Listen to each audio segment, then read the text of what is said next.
Hi, everybody.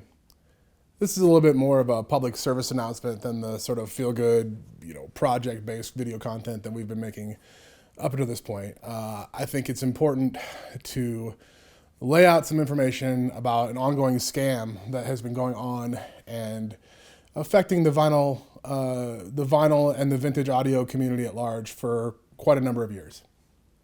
If you are on Craigslist and you're searching for vintage gear, you will run into this. Tranquilo. Joinha.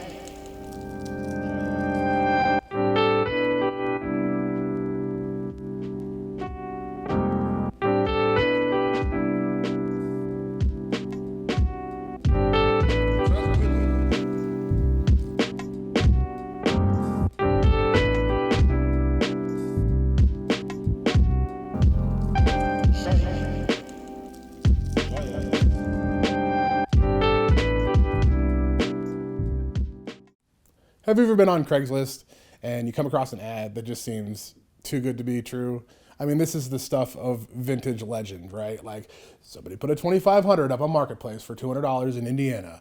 Oh my God, I was driving down the road the other day and I saw a pair of Cornwalls just sitting there, loaded them up in the back of the old Subaru, bada bing, bada boom. That stuff happens. And that is honestly the stuff of vintage legend, right? And everybody's had that good score.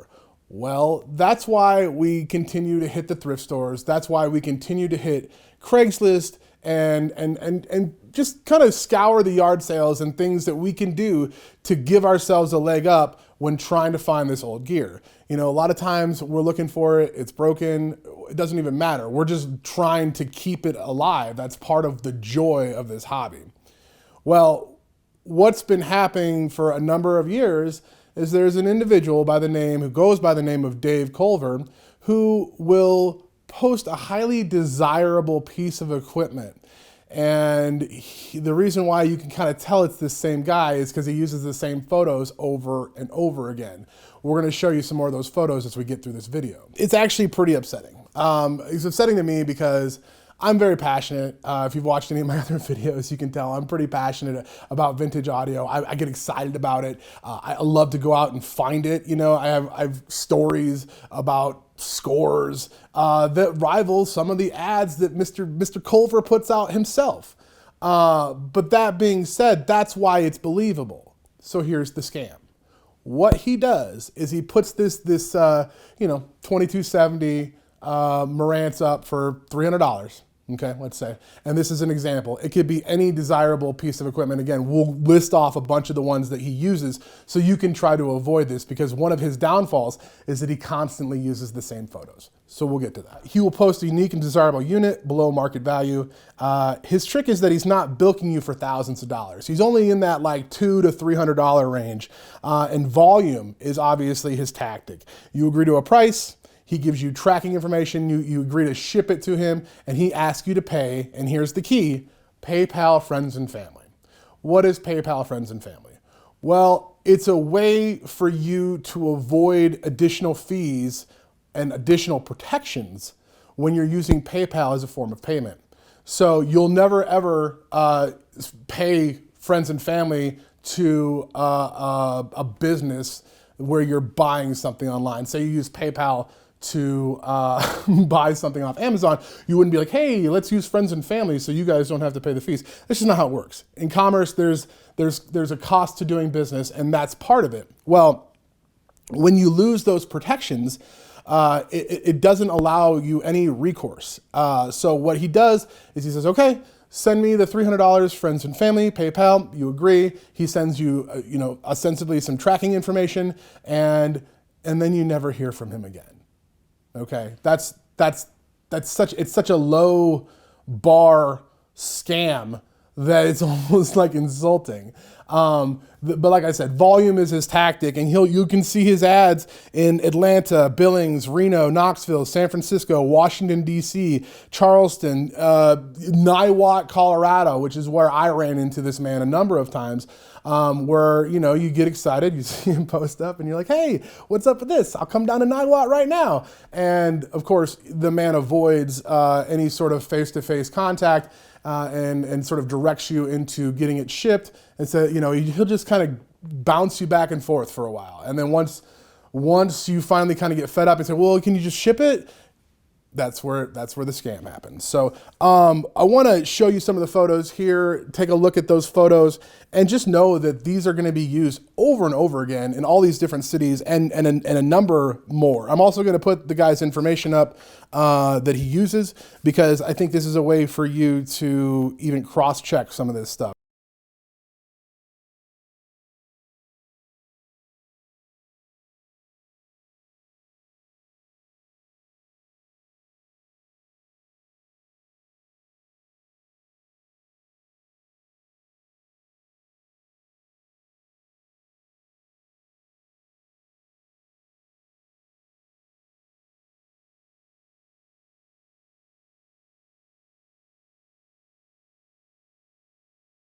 One of the reasons why Dave has been so successful over the last several years in this scam is because he sounds so believable. He's obviously got a background in this stuff, so he can come at you with information. So I'm going to give you an example of an email response that he gave to me. And again, a lot of this stuff is copy and paste. So he's going to be using the same diatribe over and over and over again. And again, you can kind of cross-check this with the various forums and whatnot.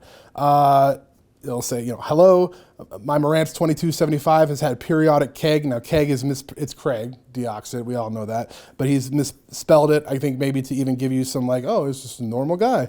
Deoxide D5 detailing, a tuner alignment, not much else, comes from a smoke-free, pet-free environment, spent most of its life in the den, running a pair of clips. Pots and switches are clear. I can drive it through my bells, 103 dB, and has a marvelous old school tone and has headroom for a much larger amp, really excels with horn-loaded designs. I was a projectionist for many years and owned a pair of Altec A7s, 105 dB, or 105B horns and 288C compression drivers. See, again, he's talking the talk. And I think that's sort of where he gets you. And I'm going to fast forward in this email a little bit because he just keeps kind of just dropping model numbers and things like that. But he says, you know, the 2275 is a fine receiver in its own right. With optimal speakers, it's still got that old school cool. My dad did all the service on this Marantz as he is an electronics wizard. He's gone now, but I witnessed him restore many devices, including ham radio sets, which he was fond of. There's something totally unique about the receivers of the 70s that can't be replicated in today's throwaway culture, and this generation will never know pure audio as it was designed. Well, Dave, I have to agree with you, but you could just be a stand-up dude and not just people, you know? I mean, like I guess that's my big concern is that, you know, somebody gets, like myself, you know, gets impassioned to follow their folly into vinyl records, and they run into you. And you know, it's not a lot of money. It's a couple $100. It's $200 or $300. But that's a kick in the teeth when you're just getting into this, and you don't know what the financial situation of the people that are sending you that money is. You're fucking them, you know. And plain and simple, I felt like it was time to sort of document and put some of this information. I do want to credit a couple of people. Big thanks to hornlab.net. You can go and check out the blog where they have detailed a lot of the, you know, just damage done online by Dave. Redditor T-Louise699 for tirelessly documenting the large swath of damage via Reddit. You can search that name, T-Louise699, and see all of the documentation of you know, what this individual has compiled from what they've learned about Dave. And I think that it's like these people that have inspired me to create this video, because when I searched on YouTube, there's no information about Dave Culver. And he's continuing to do this day in and day out. On the Reddit thread, there is an individual that came in at the very end, right as I was about to make this video, and he said, hey, you know, I just drove 8 hours in my car, 4 hours in each direction, and up to a place in Wisconsin, in Verona, Wisconsin, to pick up a receiver that I already paid him $600 for via PayPal, and now I have no way to get that money back. That was pretty much as we're going to video here. So I think that's a prime example that he's still out there fucking people, and he's still out there taking advantage of the people. And if he's taking advantage of this guy for $600, then there's a good example that he's up in his, prices and trying to, screw people even deeper. So I think that if there's anything that we can do as a community to get the word out to other people that collect, just don't pay PayPal friends and family first and foremost.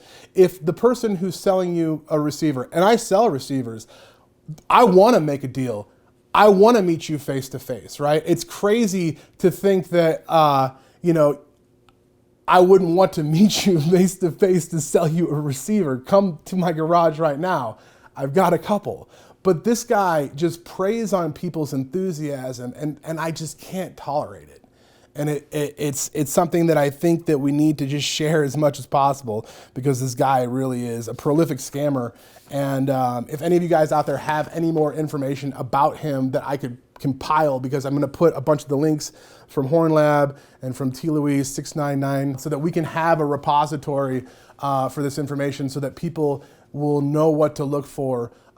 Just plain and simple. Don't go on Craigslist and deal with people that you don't know or can't meet face to face, and they're asking you to pay via Venmo or Zelle or PayPal friends and family, because you have no recourse at that point. Once you've sent that money is gone. I'm not saying that there's not a lot of good people out there that you can deal with. I try to be one of them, but there's no reason to send money via the internet to people you don't know, because you might get burned. So I just thought it was really important to make this video. I know it's a little bit different than what we've done in the past, but just get the word out. If you are into this and you're getting into this, tell your friends. Dave, his name is Dave. He still uses the name Dave.